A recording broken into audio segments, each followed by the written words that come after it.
Jacob Holloway had been digging graves for 20 years. He liked the quiet of it. No boss breathing down his neck, no customers to smile at, just dirt, worms, and the dead. But on a sticky August afternoon, under a sky that looked bruised and swollen, Jacob did something he'd never done before. He stole from a corpse. It wasn't planned. He was burying an old man named Edgar Marrow, a recluse, no family, no friends at the funeral. Just a closed casket, a priest with a hangover, and Jacob. But when the coffin was lowered, something glinted in the sunlight. A ring, thick gold, with a black stone that seemed to drink in the light. "Who buries a guy with a ring like that?" Jacob muttered, wiping sweat off his brow. His rent was overdue. His truck needed a new transmission. He told himself it was stupid to leave that much money rotting underground. So, as the casket rested in the pit, Jacob knelt down, pried the lid open, and slipped the ring off Edgar Marrow's cold, waxy finger. The corpse's skin was bloated and soft, like wet paper. Jacob felt a shiver crawl up his spine as he slammed the lid shut. "Nothing personal, old man," he whispered. But as he filled the grave, he couldn't shake the feeling that something was watching him. Not from above, but from below. The first nightmare came that night. Jacob was standing in the cemetery under a full moon. He heard digging, not from a shovel, from beneath him. He looked down. The earth was moving, heaving as if breathing. Then a hand shot up, gray and bloated, grabbing his ankle. Jacob woke up, gasping, heart pounding. He was drenched in sweat, but his feet were cold, as if something had been holding them. He tried to laugh it off, just a dream, guilt, maybe. But when he looked over at his knitstand, the ring wasn't there. It was on his finger. He didn't remember putting it on. The next day, Jacob drove into town, determined to pawn the damn thing. He parked outside Big Mike's pawn and gun and stormed in. Mike, a barrel-chested man with nicotine-stained fingers, took one look at the ring and frowned. He reached for it but stopped midway. "Where'd you get this, Jake?" "Found it," Jacob lied. "You buying or not?" Mike squinted at the stone. "Looks like black tourmaline, but I ain't touching it. Something's off. You ever hear of the Marrow family?" Jacob's stomach tightened. "No. Should I have?" Mike leaned in, voice dropping. "Edgar Marrow was into weird shit, man. Occult stuff. Used to say he was protecting us from something. Folks thought he was crazy, but I wouldn't mess with that." Jacob snorted. "So what? You think it's cursed?" Mike didn't laugh. "I think you should put it back where you found it." That evening, Jacob was back in his small apartment, staring at the ring. He tried to take it off. It wouldn't budge. His skin was starting to blister under it, red and raw, as if the ring was burning him. The nightmares got worse. Every time Edgar Marrow was closer, in the mirror, at the foot of the bed, staring, smiling. But the worst was yet to come. It was past midnight when Jacob heard a knock at his door. Slow, deliberate. 3 knocks. He froze. Nobody visited him this late. Or ever. He peeked through the peephole. No one. He waited. Knock, knock, knock. This time, it came from his bathroom mirror. The knock echoed from inside the bathroom mirror. Slow and deliberate 3 raps, like a warning. Jacob stood in the darkened hallway, the apartment silent except for his own pulse pounding in his ears. "That's not real," he whispered. Mirrors don't knock. But when he flipped on the bathroom light, the mirror was fogged, as if someone had been breathing on the other side. Slowly, words formed in the condensation. "Bring IT back."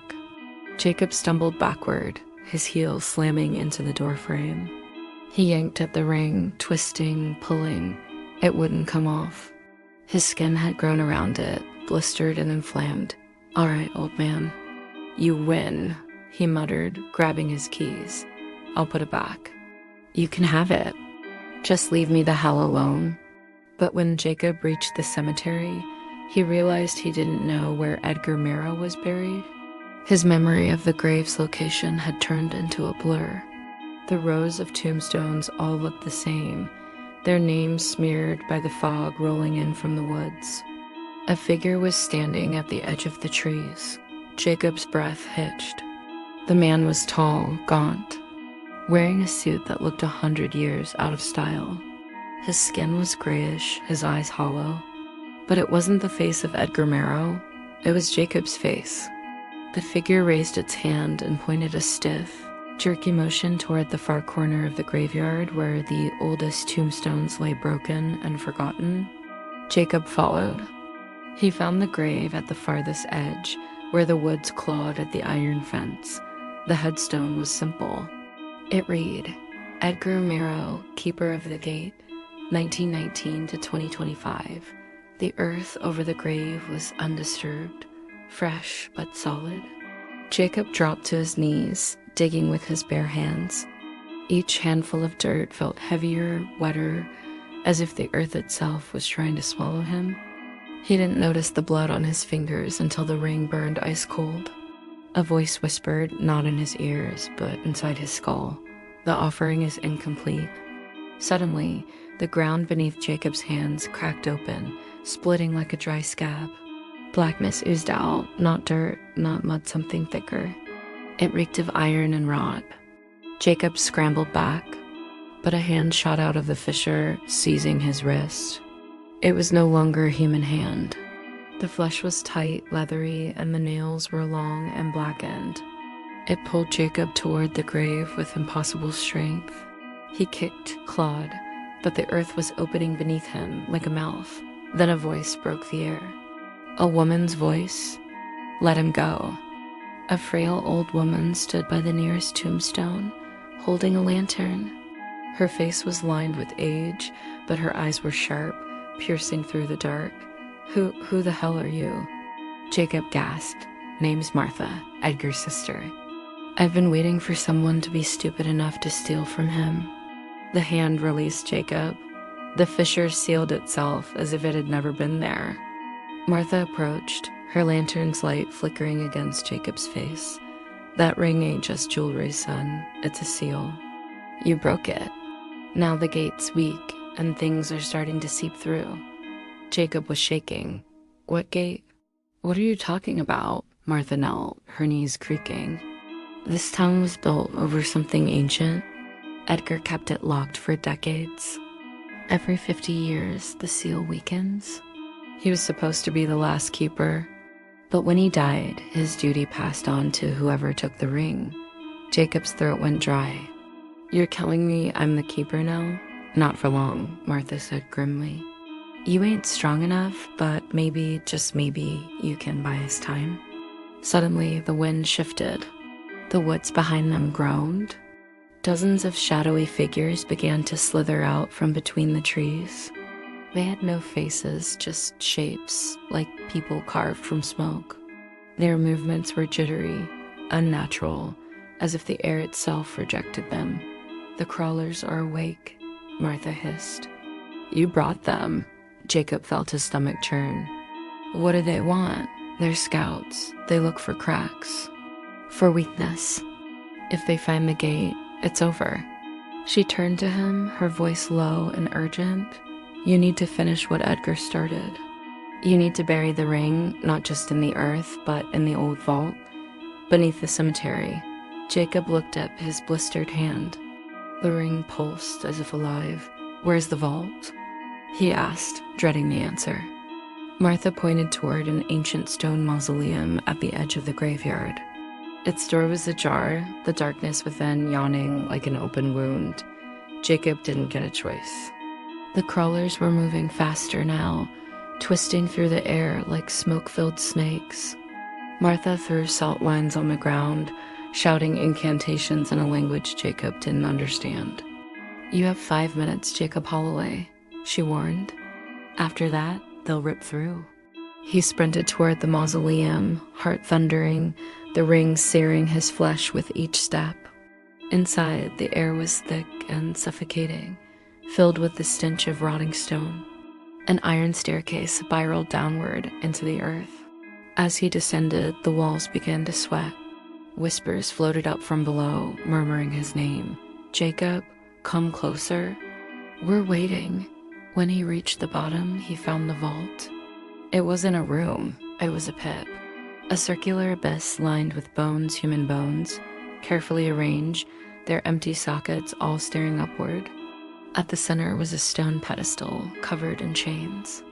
A book lay open on the pedestal, its pages blank, except for the next page, where fresh ink was forming words right before his eyes.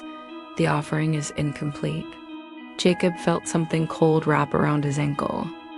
Jacob's breath caught as something cold and bony coiled around his ankle. He yanked his foot back, stumbling against the pedestal, sending the open book fluttering to the ground. The whispers intensified, rising to a deafening hiss. From the shadows beyond the pit, a figure emerged. It was Edgar Marrow. But he wasn't the corpse Jacob had buried. His skin was stretched too tightly over his skull. His mouth was sewn shut with coarse black thread, and his eyes were hollow pits, leaking a dark, viscous fluid that steamed in the cold air. Edgar's head tilted unnaturally, as if his neck was too frail to support him. He raised a hand, and Jacob saw that Edgar's own fingers had been severed and replaced with rusted iron keys, each dangling from bone stumps. Jacob's voice trembled. "What do you want from me?" Edgar's stitched mouth strained, the black threads pulling as he gestured to the pedestal. The book, now back on its stand, had new words etched across its page, bleeding into the paper like fresh wounds. "One keeper, one sacrifice." Jacob's throat went dry. "Sacrifice? What does that mean?" "I brought the ring." "I'll put it back." "That's what you want, right?" But the crawlers were already at the mausoleum's entrance, sliding down the staircase in waves, their formless bodies writhing like a tide of smoke. He could feel them in his mind, gnawing at his thoughts, burrowing in. Martha's voice echoed from above. "You can't just return the ring, boy. It has to be buried with a soul. That's how the seal holds." Jacob's stomach twisted. He wasn't a hero. He wasn't a keeper. He was just a gravedigger who made a bad decision. But now, standing at the edge of this pit, the reality clawed at him. He had opened the gate, and someone had to be buried with it. From the stairs, Martha appeared, lantern in hand. The crawlers parted around her, hissing but keeping their distance. She moved slowly, each step heavy with purpose. "I was supposed to be next, Jacob," she said softly. "I've known it my whole life, but when Edgar died, you took the burden. The gate doesn't care about intentions, it cares about balance." She stopped at the edge of the pit, her face pale and lined, but her eyes fierce. "I'm old. My life's run its course." "You still got time." Jacob's heart pounded. No way. "This is on me." Martha's lips curled into a faint smile. "Then let's finish it together." But the pit began to widen, the bones groaning as the whispers reached a crescendo. The pedestal shook, and the ring glowed red-hot on Jacob's finger, searing into his flesh. Suddenly, Edgar moved.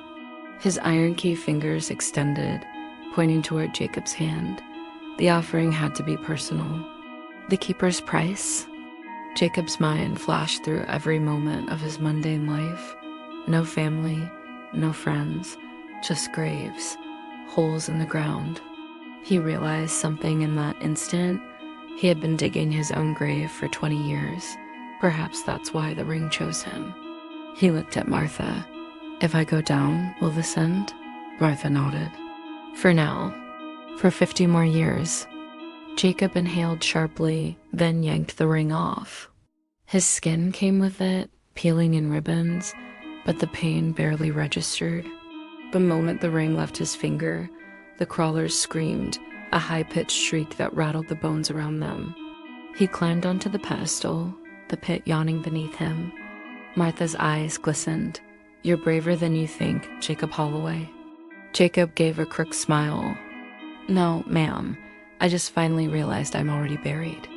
With a final breath, He dropped into the pit, clutching the ring. The pit swallowed him whole. The crawlers surged forward, but as soon as Jacob's body vanished into the darkness, they froze midair. Their forms unraveled, dissipating like smoke caught in sunlight. The fissures in the earth sealed with a deep, echoing sigh.